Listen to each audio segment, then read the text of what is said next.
दोस्तों, मैं सुशील कुमार आपके अपने YouTube channel CGPSC short notes में आप सभी का स्वागत करता हूं। आज का हमारा टॉपिक है ब्रह्म समाज, जिसके संस्थापक के बारे में बात करें हम तो वो राजा राम मोहन राय थे। ठीक है, तो आज हम इनकी बेसिक जानकारी के बारे में जानेंगे, जैसे इनका नाम राजा राम मोहन राय क्यों पड़ा, किसने रखा, और इन्होंने क्या क्या शिक्षा के क्षेत्र में योगदान दिया अपना, उनके बारे में जानेंगे। तो चलिए वीडियो स्टार्ट करते हैं। राजा राम मोहन राय, इनके जन्म की बात करें तो 1774 में इनका जन्म हुआ और साथ में इनकी मृत्यु 1833 में हुई। अंत में मैं ये बताऊंगा कि इनकी मृत्यु किस स्थान पे हुई और इन्हें राजा की उपाधि किसने दी। ठीक है, और इनके वास्तविक नाम की बात करें तो इनका नाम था राम मोहन राय। इनका वास्तविक नाम क्या था? राम मोहन राय। ठीक है, राम मोहन राय। तो इनका योगदान जो समाज सुधार था, जितने भी सुधार आंदोलन थे, उनमें सबसे महत्वपूर्ण योगदान राजा राम मोहन राय जी को ही माना जाता है। इन्होंने अपना समाज सुधार जो सुधार आंदोलन था उसकी शुरुआत बम्बई से की और उसके बाद कोलकाता और मद्रास तक इन्होंने उसका विस्तार किया। राजा राम मोहन राय जी के बारे में अगर हम बात करें तो राजा राम मोहन राय को भारतीय पुनर्जागरण का पिता माना गया है। ठीक है, इन्होंने ब्रह्म समाज की स्थापना की, जो धार्मिक सुधार के लिए एक महत्वपूर्ण संगठन था। इन्होंने स्टार्टिंग से ही मूर्ति पूजा का और जितने भी निरर्थक प्रथाएं थी, रीति रिवाज थे, उनका इन्होंने बहिष्कार किया और इन्हें भारतीय राष्ट्रवाद का, इस कारण ही इन्हें भारतीय राष्ट्रवाद का जनक भी कहा गया। ठीक है, ये एकेश्वरवाद के समर्थक थे और बहुदेववाद के प्रबल विरोधी थे। एकेश्वरवाद होता क्या है जान लेते हैं पहले। तो एकेश्वरवाद, राजा राम मोहन राय जी का मानना था कि ईश्वर एक है।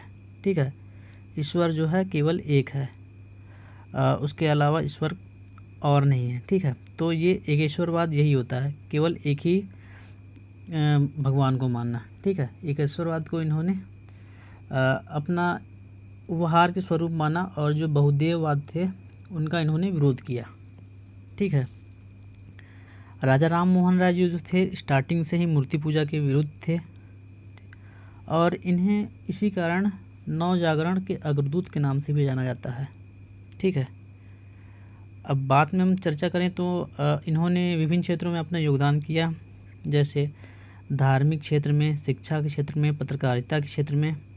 ठीक है, तो आज उसके बारे में हम जान लेते हैं और यहाँ से भी प्रश्न पूछे जाते हैं, तो आप ध्यान रखिएगा। मैंने इसको बेसिक जानकारियों के साथ बता दिया है, अगर आप चाहें तो इसका स्क्रीनशॉट ले सकते हैं। ठीक है, तो चलिए बात करते हैं धार्मिक सुधार के क्षेत्र में राजा राम मोहन राय के कार्य। तो जो राजा राम मोहन राय थे, उन्होंने अपनी शिक्षा संस्कृत में की थी, परंपरागत, क्योंकि ये ब्राह्मण परिवार से थे। ठीक है, वाराणसी में इनकी शिक्षा प्रारंभ हुई और अरबी फारसी के साथ साथ इन्हें विभिन्न धर्मों के बारे में जानने का इच्छुक थे और इन्होंने सभी धर्मों के बारे में गहन अध्ययन किया। ठीक है, इन्होंने बंगला, हिंदी, संस्कृत, फारसी और अंग्रेजी में कई ग्रंथ रचनाएं की, जिसमें प्रीसेस्ट ऑफ जीसस, ठीक है, एक रचना थी, एक पुस्तक लिखी थी उन्होंने। ठीक है, तो चलिए जानते हैं इन्होंने क्या फारसी की रचना की। ठीक है, फारसी ग्रंथ की रचना की जिसका नाम तोहफ़त उल उद्दीन था। उसके बाद इन्होंने धार्मिक सुधार क्षेत्र में 1815 में आत्मीय सभा का गठन किया, 1816 में फिर वेदांत सोसाइटी का गठन किया या वेदांत सभा का गठन किया। ठीक है, जैसा कि मैंने बताया था, इन्होंने एक ग्रंथ या एक बुक की रचना की थी। ठीक है, प्रीसेस्ट ऑफ जीसस। एक प्रश्न पूछा जा सकता है, प्रीसेस्ट ऑफ जीसस नाम का बुक किनके द्वारा लिखा गया। ठीक है, तो इन्होंने 1820 में प्रीसेस्ट ऑफ जीसस नाम की एक पुस्तक लिखी, जिसको 1823 में इन्होंने जॉन डिग्वी जो थे उनकी सहायता से इसको लंदन में प्रकाशित किया। बात करें हम ब्रह्म समाज की, तो इसी समय ब्रह्म समाज की स्थापना हुई 1828 में। ठीक है, ये हिंदू धर्म में समाज सुधार का एक बहुत ही सुंदर प्रयास था, बहुत ही अच्छा प्रयास था बात करें तो। ठीक है, तो इसके साथ साथ हम अब शिक्षा क्षेत्र में बात करें तो जो राजा राम मोहन राय जी थे उन्होंने शिक्षा के क्षेत्र में भी इनका बहुत ही अच्छा काम किया है, शिक्षा क्षेत्र में भी। जैसे कि 1817 में इन्होंने डेविड हेयर की सहायता से हिंदू कॉलेज की स्थापना की, ठीक है। उसके बाद 1825 में वेदांत कॉलेज की स्थापना की। पत्रकारिता के क्षेत्र में अगर हम बात करें तो राजा राम मोहन राय जी को पत्रकारिता का जन्मदाता भी कहा जाता है या अग्रदूत भी कहा जाता है, ठीक है, क्योंकि इन्हीं के द्वारा जो थी पत्रकारिता प्रारंभ की गई थी, तो इसलिए इन्हें भारतीय पत्रकारिता का जन्मदाता भी कहा जाता है। ये प्रश्न भी यहाँ से इम्पोर्टेंट है, ठीक है, कि भारतीय पत्रकारिता के जन्मदाता या अग्रदूत किन्हें कहा गया है। तो जैसा कि आप सभी जानते हैं, ये जो राजा राम मोहन राय जी थे उन्हें विभिन्न भाषाओं का ज्ञान था, इसलिए उन्होंने बांग्ला भाषा में 1821 में एक संवाद कैमुदी नामक की एक पत्रिका का संपादन किया, ठीक है। उसके बाद 1822 में फिर मिरातुल अखबार लिखा इन्होंने, जो फारसी भाषा में थी। उसी प्रकार प्रकाशित किया 1822 में ब्रह्मनिकल मैगजीन अंग्रेजी भाषा में इन्होंने प्रकाशित किया, ठीक है।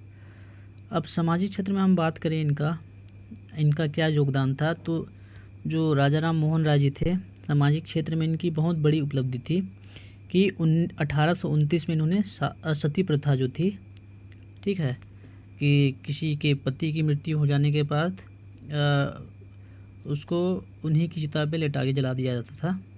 इस प्रथा पर इन्होंने, जो उस समय के तत्कालीन गवर्नर थे लॉर्ड विलियम बेंटिक, इनकी सहायता से बंद करवा दिया, ठीक है। इन्होंने बहुपत्नी विवाह का विरोध किया।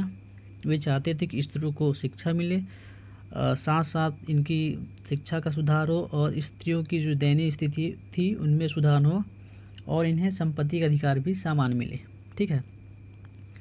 उसके बाद 1830 में इन्होंने बंगाल में, मद्रास में, फिर मुंबई में सती प्रथा पर प्रतिबंध लगवा दिया, ठीक है। उसके बाद ये सब देखते हुए जो मुग़ल शासक अकबर द्वितीय थे बहुत प्रशंसित हो गए थे, ठीक है। उन्होंने 1830 में राम मोहन राय को अपनी यहाँ बुलाया और उन्हें राजा की उपाधि से सम्मानित किया, ठीक है। उसके बाद तत्कालीन ब्रिटिश सम्राट जो थे विलियम चतुर्थ, उनके दरबार में ब्रिटेन जाने के लिए भेजा, ठीक है। पहले व्यक्ति थे जिन्होंने समुद्र को पार किया, ठीक है। फिर उसके बाद 1833 में जो थे ब्रिस्टल नामक स्थान में इनकी मृत्यु हो गई। इसके बाद की बात करें अगर हम कि इनकी जो संस्था थी ब्रह्म समाज, ठीक है, वो कैसा आगे चला, तो 1833 में जब इनकी मृत्यु हो गई तो 1833 में ही रामचंद्र बीगा बगीश ने ब्रह्म समाज को 1833 में संभाला। उसके बाद इन्होंने अपने पद से इस्तीफा दिया, तो उन्होंने अपना पद द्वारिका नाथ टैगोर जी को दिया। उसके बाद देवेंद्र नाथ टैगोर ने 1843 में फिर इनका पद संभाला। इसके बाद क्या हुआ, केशव चंद्र सेन जो थे, देवेंद्र नाथ टैगोर ने इन्हें 1843 में केशव चंद्र सेन को आचार्य के पद पे बैठा दिया। फिर 1865 में ब्रह्म समाज के पद से इन्हें हटा दिया गया, जिस कारण ब्रह्म समाज दो भागों में बट गया। ब्रह्म समाज दो भागों में बटने का क्या कारण था, इसके बारे में चर्चा करेंगे। तो जब ब्रह्म समाज दो भागों में बट गया तो ब्रह्म समाज जो था, एक ब्रह्म समाज का नाम हो गया केवल ब्रह्म समाज, जिसके संस्थापक मतलब जिनको ब्रह्म समाज को देख रहे थे केवल देवेंद्र नाथ टैगोर, ठीक है। और जो दूसरा ब्रह्म समाज का टुकड़ा था आदि ब्रह्म, उसको नाम जाना जाता है या भारतीय ब्रह्म समाज के नाम से जाना जाता था, जिसको केशव चंद्र सेन ने संभाला, ठीक है। तो इसमें क्या था, जो केशव चंद्र सेन थे जिन्हें आदि ब्रह्म समाज का सत्ता संभालने दिया गया, तो वो क्या हुआ था 1878 में केशव चंद्र सेन जो थे अपनी 12 वर्षीय पुत्री को किसी राजा के साथ विवाह करने के लिए तैयार हो गए थे। इस कारण जो था ब्रह्म समाज दो भागों में बट गया था। तो आज के लिए इतना ही, मिलते हैं नेक्स्ट वीडियो में। Thanks for watching.